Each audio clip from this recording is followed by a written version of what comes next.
கோவையில் விசைத்தறியாளர்களின் உண்ணாவிரத போராட்டத்திற்கு அதிமுக சட்டமன்ற உறுப்பினர் வி.பி. கந்தசாமி நேரில் சென்று ஆதரவு தெரிவித்தார். ஜவுளி உற்பத்தியாளர்களுக்கு கூலி உயர்வு உள்ளிட்ட முக்கிய கோரிக்கைகளை வலியுறுத்தி விசைத்தறி தொழிலாளர்கள் சோமனூரில் உண்ணாவிரத போராட்டத்தில் ஈடுபட்டனர்.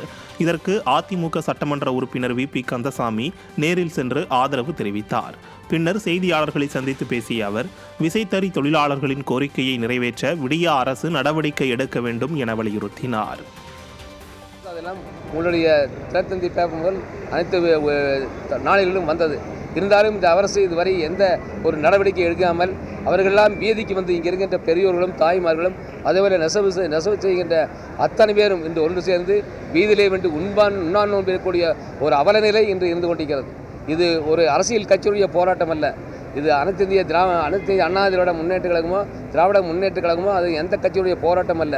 இருக்கின்ற விசைத்தறியாளர்கள் உடைய ஒட்டுமொத்த போராட்டம்.